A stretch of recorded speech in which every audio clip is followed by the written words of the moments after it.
Would you like a DTNS hat, a hoodie, a mask, a mouse pad, more? We have all that and a lot more at the DTNS store. dailytechnewsshow.com/store. Coming up on DTNS, Allison Sheridan shares her experience with Tesla's full self-driving beta. Microsoft finishes a bad week on a high note, and what the tears of joy emoji says about all of us. This is the Daily Tech News for Friday, December 3rd, 2021 in Los Angeles. I'm Tom Merritt. And from Studio Redwood, I'm Sarah Lane. And this is Allison Sheridan from the Podfeed Podcast. Drawing the top tech stories from Cleveland, I'm Len Peralta. And I'm Roger Chang, the show's producer. We were just talking about glow-in-the-dark dogs on Good Day Internet. If you'd like that conversation and all the other things we talk about, get patreon.com/DTNS. Big thanks to our top patrons, including Carmine Bailey, Vince Power, and John and Becky Johnston. Let's start with a few tech things you should know. DD Global plans to withdraw from the New York Stock Exchange. The company debuted on the exchange back in June, but Chinese regulators quickly delisted its apps and suspended user registration soon after. The company announced on its Weibo account it will start preparations for listing in Hong Kong. You just got here, Didi. But, you know, I guess they're in the transportation business. They move around. Storing data in DNA has been appealing because of its extremely high density and durability. Researchers at the University of Washington's Molecular Information Systems Laboratory, along with some folks from Microsoft, published a paper detailing the first nanoscale DNA storage writer, which could help bring usable write speeds to DNA storage. This is one of those, 10 years down the road, it's going to be amazing, and this is a big step forward. The DNA storage writer in the paper could write data 1,000 times more tightly than previous writers, and the next step is to embed digital logic in the chip to let individual control of millions of electrode spots happen to write kilobytes per second of data in DNA. So we still got a ways to go, but they're making progress. According to documents seen by Bloomberg News, a draft EU proposal would presume that any worker whose job is controlled by a digital platform is an employee. Obviously, this has been a hot topic over the last couple of years. Platforms would have a legal obligation to prove otherwise. The rules are expected to be made public next week and would further require support from EU countries and the European Parliament before becoming law. Yeah, interesting way of approaching that law instead of just throwing all freelancers in the same bucket. Twitter's getting headlines for removing 2,160 accounts that were fighting against allegations of human rights abuses in China, but those accounts had no followers and pretty much no effect. Getting less attention, but in the same announcement, were 268 accounts in Tanzania who would find content posted by human rights groups there, then copy it and publish it on an external website, but set the date to be before the original tweet. Then go to Twitter, submit a copyright violation complaint to get the human rights content taken down. Quite a lot of steps. That's a special kind of evil. It is, really. Yeah. Twitter also removed accounts for misinformation in Mexico, Russia, Uganda, and Venezuela. Esports commenter Ludwig Aren made a splash in his community when he moved from Twitch to YouTube Gaming on December 1st. December 1st. He made another splash when his live stream was suspended December 2nd. Ludwig believes the takedown happened because he was reviewing the 50 most popular vintage videos on YouTube. Probably some copyright issues there. And the content ID seems to have triggered shortly after playing a few seconds of Baby Shark. I'm sorry in advance for even saying that out loud. Yeah, he expects to remove live streaming on Saturday. Resume, you mean, right? Oh, they should take down Baby Shark. You said that's your solution. Don't take down Ludwig. Take down Baby Shark. All right, let's talk a little more about Nvidia. Does not look like it's going to get armed. In September 2020, Nvidia announced a deal to acquire chip design maker ARM. That deal isn't done yet, and at this point, looks like it may not happen at all. Thursday, the United States Federal Trade Commission voted 4-0 across party lines let that sink in, to file suit in its administrative court to block NVIDIA's proposed acquisition of ARM. The suit alleges that the deal would give NVIDIA anti-competitive control of chip technology and designs needed for competing chips. The FTC believes that would then result in higher prices for consumers, reduced choice, and stifle innovation in new technologies for things like data centers and cars. Even if the FTC's court finds in favor of NVIDIA, that decision isn't coming soon, and so the merger isn't happening soon. The administrative trial is scheduled for May 10th. Administrative law judges are independent decision makers who hear FTC complaints first, but they're within the FTC. Their decisions can only be appealed to the full FTC panel first, then they go on to the U.S. Circuit Court and enter the more traditional court system. So this could go on for a while.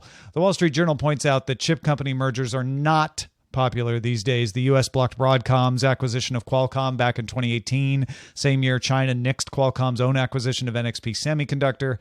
Nvidia is based in the U.S. ARM is based in England. It's owned by Japan's SoftBank, but it's based in England. And they are under investigation around the world. The UK launched an investigation of the deal in November on competition and national security grounds. We mentioned that on the show then. The EU began an investigation in October of whether the merger would restrict access to ARM's technology. And China is also reviewing the deal. So ARM does the architecture and the design of the architecture. They don't actually make any chips. So what do you picture the concern is for NVIDIA owning the architecture? Yeah, I think that's kind of fundamental to the concern, right? If people don't realize what Allison's referring to is that when you talk about an ARM chip, it's never really an ARM chip. It's a Qualcomm chip, or it's an Apple chip, or it's a Samsung chip, but it's using ARM's technology. Might be its design, it might just be some of its architecture, but it's made by somebody else. It's even likely to be partially designed by somebody else. Apple just kind of licensed the instruction set from ARM and then designs the chip itself. So that's what they're concerned about, Allison, is this is the design Switzerland of the chip world, and ARM designs are on the ascendancy. Intel is kind of, there's a question about how much it can grow in the future. So if NVIDIA were to control ARM and NVIDIA also makes chips itself, then there's a concern that, well, now it's no longer Switzerland and playing equally with everybody. It might prefer NVIDIA. So anybody who makes chips wouldn't be allowed to buy it, probably. Well, who knows? we don't even know if NVIDIA will be allowed. Maybe they will be. Maybe they'll win their court case.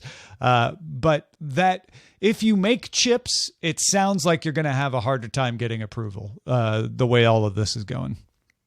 I mean, my initial question when the story broke yesterday afternoon after our show yesterday was sort of like, I don't personally care if NVIDIA buys ARM or not. I don't need that to be a win for NVIDIA. I don't work there. But, okay, if that is something that can't be done, is that a bigger win for consumers? As a consumer, I want the best chip architecture I can get. Yeah, right. And, there are certain companies that I buy from more than others, but there are other companies who are also benefiting from ARM architecture. So is this... who's, besides NVIDIA itself, who is rooting for NVIDIA here? Well, SoftBank is, because they want the money. Sure. Okay. Yes. Sure. Everybody on that side. No, that's a good point. NVIDIA would argue that ARM will do better as a part of NVIDIA because NVIDIA can make sure to fund them properly. NVIDIA is doing great as a company, and ARM can only get better with NVIDIA's resources behind it. And NVIDIA has said over and over, we promise to continue to offer ARM licenses on the same level that they're offered now, if not better. They say they have no intention of shutting it off. And this is a change in the regulatory environment. In the past, it would have been, well, let's get that in writing, NVIDIA. Let's make sure you can't shut people out from ARM, but then we'll let you have it. Now, it seems like the regulatory environment worldwide, not just in the United States, is, you know what? If there's a hint that even though you say you won't, you could, we might not allow it. And that could be bad for ARM if ARM can't survive on its own. If ARM is not able, to make a go of it on its own, which, the fact that SoftBank wants to get rid of it means that SoftBank doesn't see it as a particularly lucrative part of its strategy right now. I don't think ARM is suffering or anything, but that can happen where if you don't get sold, then you start to have problems because you don't have the resources. Well, let's talk about watches, shall we? Okay. Smartwatches, in fact. Insider has seen documents and talked to sources who say that Google plans to launch a smartwatch next year. You might have a smartwatch, you might not, but Google wants to get in the game. Codenamed Rohan, the watch is in testing with Google employees, has a round face with no physical bezel and health and fitness sensors. It's unknown what the watch is going to be eventually called, but it's unlikely to be branded as a Fitbit, as it's expected to cost more and compete a little bit more directly with the Apple Watch. So the Fitbit version of Google's business, kind of a different category, supposedly, than this new watch. In addition to the watch, Google is reportedly working on Project Nightlight, which would integrate Fitbit OS features into Wear OS at launch of this new watch. This also follows emerging Samsung's Tizen into Wear OS 3. Google announced its first wearable OS back in 2014. The company's been at this for some time, but it hasn't made its own smartwatch until possibly soon. I love this idea. Pretty idea, isn't it? Yeah. Well, yeah. As much as I try to claim that I think the Apple Watch is pretty, I really think round watches are prettier than square watches. But I keep thinking about that. When Google first started making the Pixel, it was kind of like, okay, this is a reference design. It's boring. It's like, okay, whatever. But, the sexy stuff will be made by other people. But now the Google Pixels are the sexy phones, right? So maybe Google has got its game on in design and can really bring a smartwatch that's pretty to the Android ecosystem. I feel like, I wear a Fitbit watch. I've never had an Apple Watch, but I feel like unless you're really paying attention, you kind of glance at somebody's wrist and you go, oh, yeah, they have that smart watch of some kind. But they all mostly look the same unless you're really showing somebody some great thing that your watch can do, perhaps that theirs can't. The idea that there are more form factors, that people will love, especially if they just never got on the smartphone train before. Like you said, Allison, the idea of a round watch. I mean, that sounds like a small detail. And to me, I'm like, that kind of seems weird to display information because you're better in a square sense. But again, all depends on the person who's wearing it. Lots of people have tried the round watch for smartwatches. Obviously, they've tried it for all kinds of watches, but lots of people have tried to do the smartwatch round, and it just never seems to stick. And the fact that Apple, the people who focus like design first, then will fit function into it, haven't done it, makes me think that this is tricky. Maybe Google's cracked it though. Maybe that's why we're seeing this leak here, because they're so proud that they just can't help talking even off the record about it. Well, the other thing is all of the round watches that I've looked at are like the size of a dinner plate. They're huge. They're bulky. They're thick. They're giant. So if they can make one that's sleek and round, that's asking a lot, I suppose. Presents information properly. Yeah. Yeah. Well, I think we might have to give up on that part. The information presenting thing is like that's just what gets me every time. And I'm not saying we can't crack the code. Sure. But if Allison sends me a text and it's sort of a paragraph and I'm reading that on the watch, you don't want it to be around? Doesn't make any sense. Yeah, that's a good point. Allison does. And I'm looking at of course I do. The watch face I have is a round watch face, except then I've got complications tucked in the four corners to make sure I get as many on as possible. So, yeah, maybe we'll find out. But I like the idea of Google getting into it. That's cool.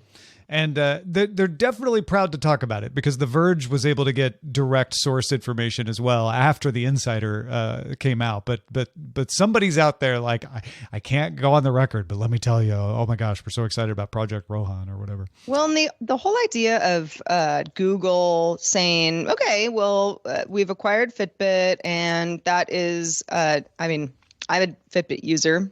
There are many of us, and that's great. And that is now, our IP. But we want our new flagship smartwatch to be something else entirely.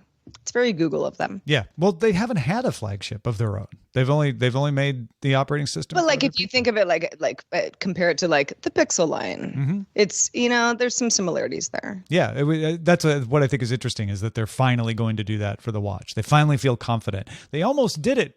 And then they were like, nah, this isn't very good. We'll just let LG sell this on their own. We're not going to put our name on it. So they must be really proud this time. Yes, Round Watch users, I see you in the Twitch chat. Send us your thoughts. Feedback at dailytechnewsshow.com.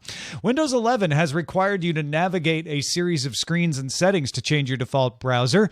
It makes you change the default browser for .htm and then also change it for .html. And then also change it for .shtml, and so on. There are some ways to trick it into being done by clicking on a link and doing it in the right way, but it hasn't been as easy as it should.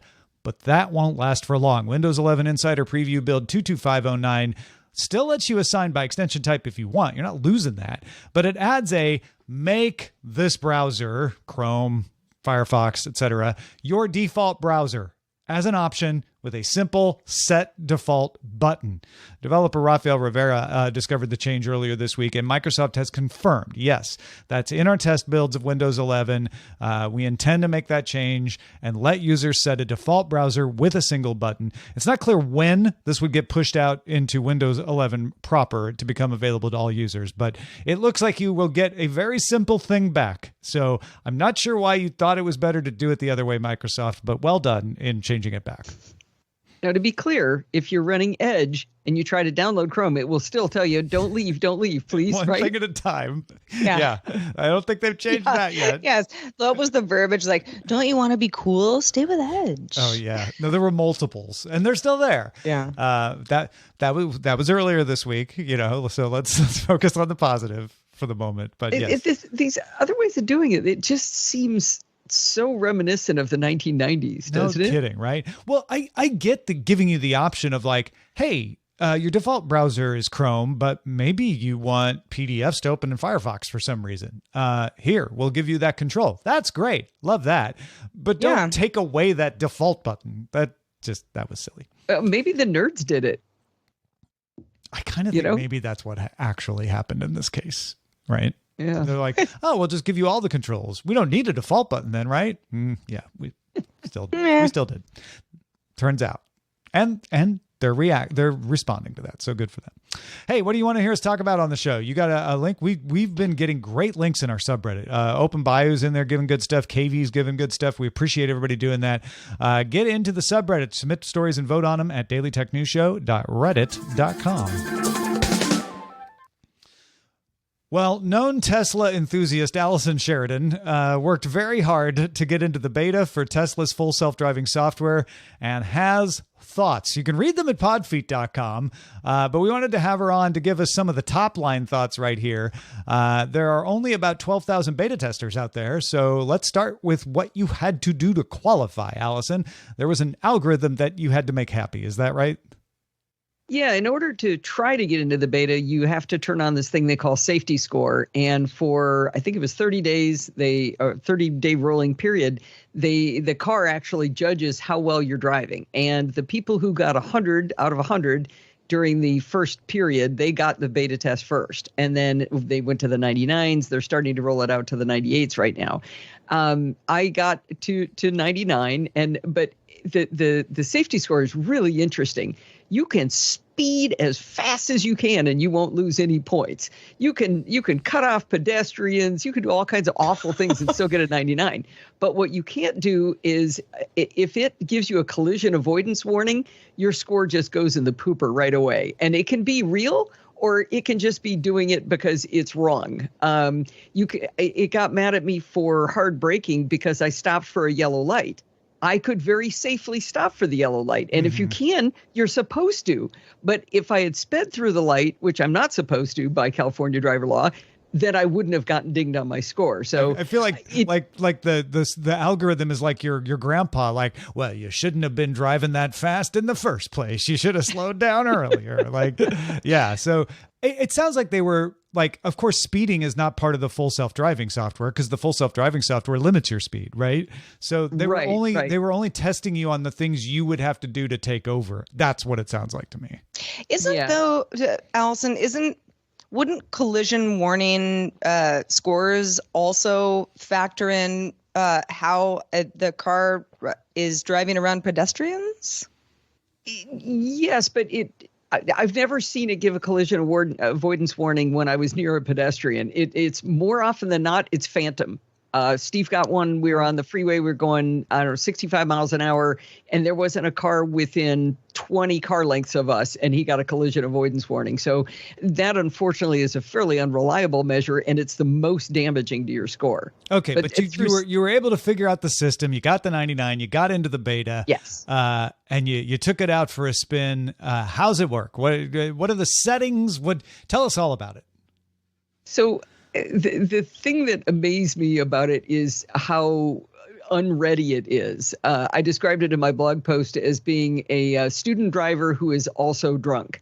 It's tentative at a lot of times, like it goes too slow or it's real jerky, like somebody who hasn't learned how to make a smooth left turn. It kind of goes, or the light turns green and it takes a really long time to start up, or it pulls into a left turn pocket and then slows way down, which is basically a way to get killed in Los Angeles, right? If you slow down as you get into a left turn pocket and you don't go and make the light. It makes a lot of mistakes, a lot more than I expected. And I was thinking about this, Sarah, if you had a self-driving car, what would you like to feel like emotionally when it's driving? Very chill, relaxed, right? Yeah. My heart is pounding when it's driving. My palms are sweaty because, and I'm glad they only give it to people with good safety scores, because there's no way I would take my eyes off of the road. I take it out of full self-driving when I want to relax, because I'm just really surprised that it's as bad as it is. It was really shocking to me. Even though it's called full self-driving, it's supposed to be a driver assist. It's not supposed to be autonomous, right? But even driver assist should make you feel like it's making your driving better. And you're saying the beta isn't there yet. Still got some kinks to work out. I don't know if I would call it driver assist, because when it's driving, it's driving. If you grab the wheel and take control, it stops driving. So it's not like it's just assisting me. It's either it's driving or I'm driving. So it feels more like it really thinks it is supposed to be doing the driving.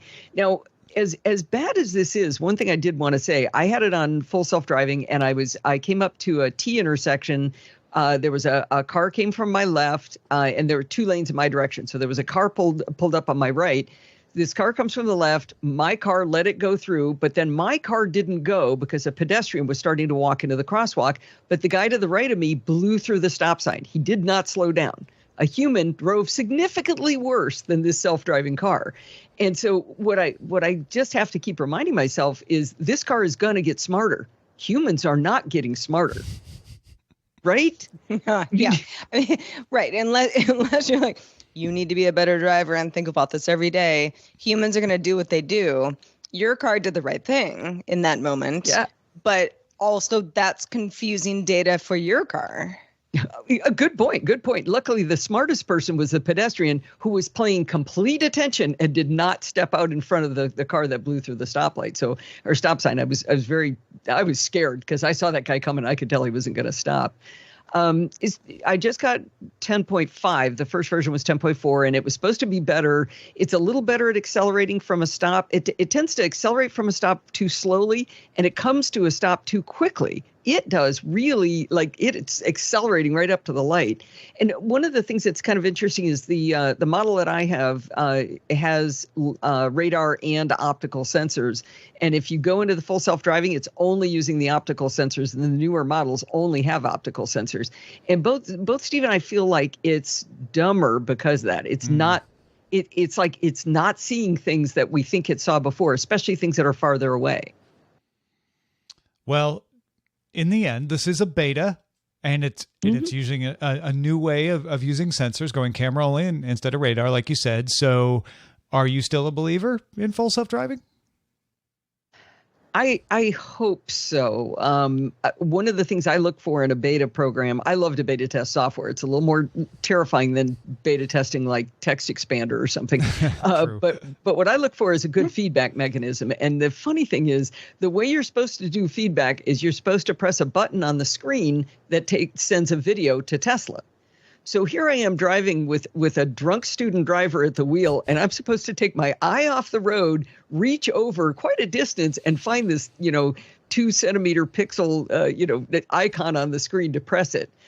I have done it on occasion when I can safely look away for a nanosecond, but I also use there's a scroll wheel on the steering column that you can click and you can say bug report, and if you speak really quickly, you can tell it what just went wrong.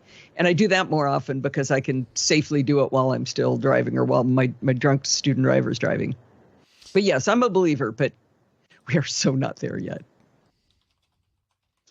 Well, where we are is emoji land, everyone. If you consider yourself Gen Z or under, you might have some potentially bad news here, depending on how you use emojis.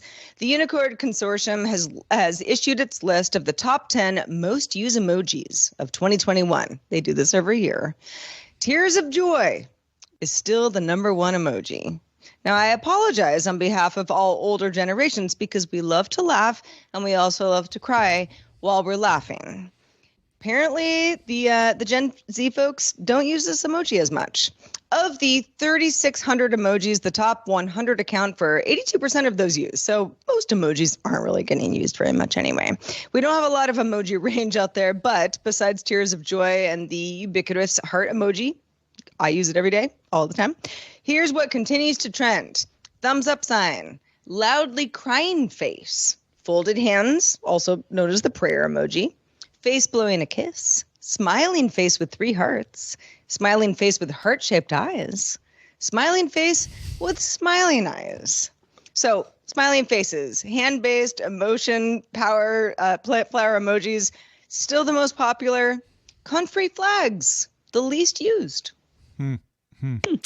So no skull for smiling, no cowboy hat for feeling awkward. Oh, I got a friend who sends me a skull for everything. Yeah. It's his way of saying, that was funny, Sarah. I'm dying. That's skull. very Gen Z to use he the is skull. He is a Gen Z person. Oh, gosh, it's different. It's just different depending on how you use it. What's interesting, too, is that they said these haven't changed in the past couple of years. So it's pretty consistent in the mainstream anyway. I think a lot of it also has to do with, at least for me, it's like when I want to send somebody a reaction, it's like, what was my recently used? And then that's what I was thinking. Just do that again.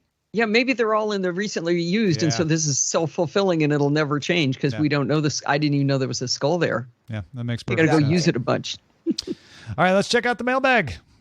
In the mailbag, John from quite chilly Massachusetts had an idea about who might be interested in the new Qualcomm gaming system on a chip. John writes, there are a number of ARM-based handheld retro emulation consoles released yearly by companies like Anbernic, Odroid, and Powkitty that run Linux or Android. While not a huge leap market, they have a large enough following worldwide that they keep making these consoles. Due to the costs associated with Qualcomm system on chips, most run on MediaTek or Rocket Chip SoCs and processors. This has led to some stagnation in the market, not helped by the semiconductor shortage and complications.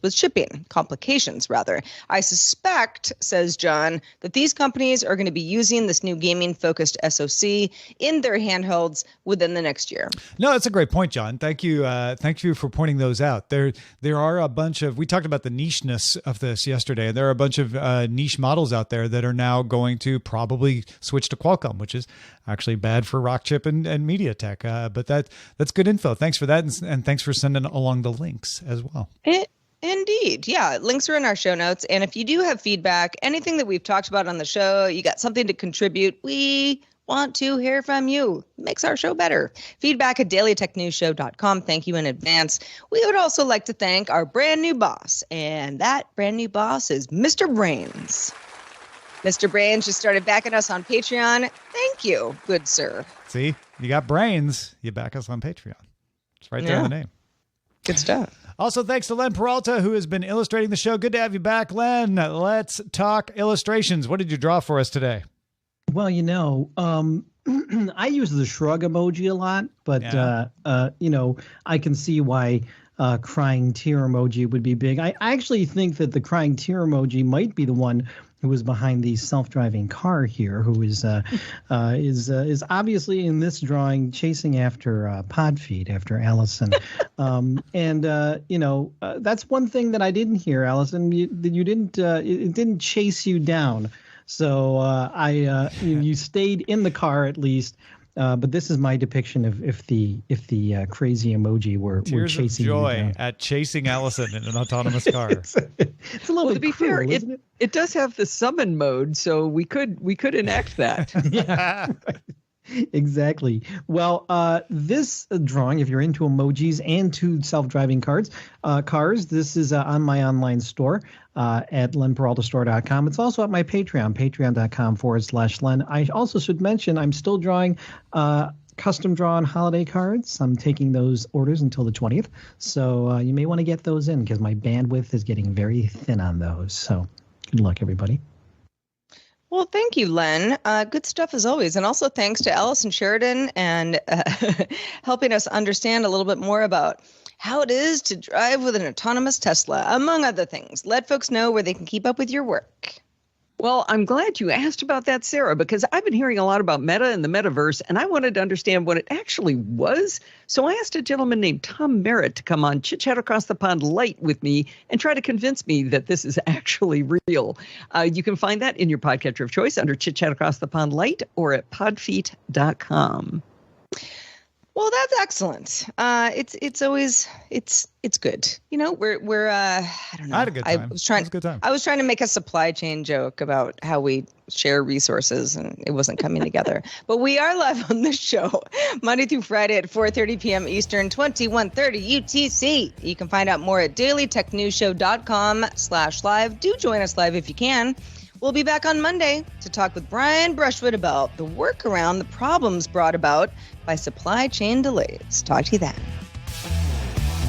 This week's episodes of Daily Tech News Show were created by the following people: host, producer, and writer Tom Merritt, host, producer, and writer Sarah Lane, executive producer and booker Roger Chang, producer, writer, and host Rich Straffolino, video producer, Twitch producer Joe Kuntz, associate producer Anthony Lemos, Spanish language host, writer, and producer Dan Campos, news host, writer, and producer Jen Cutter, science correspondent Dr. Nikki Ackermans, social media producer and moderator Zoe Detterding, our mods Beatmaster W. Scottus1, BioCow, Captain Kipper, Jack Shid, Steve Guadarrama, Paul Reese, Matthew J. Stevens, and J.D. Galloway, mod and video hosting by Dan Christensen, video feed by Sean Way, music and art provided by Martin Bell, Dan Looters, Mustafa A., Acast, Creative Ast Arts, and Len Peralta. Live art performed by Len Peralta. Acast ad support from Trace Gaynor.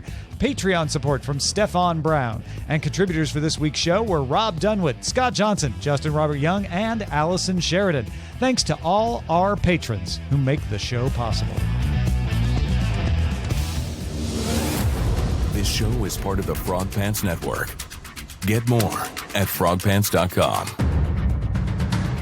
Diamond Club hopes you have enjoyed this program.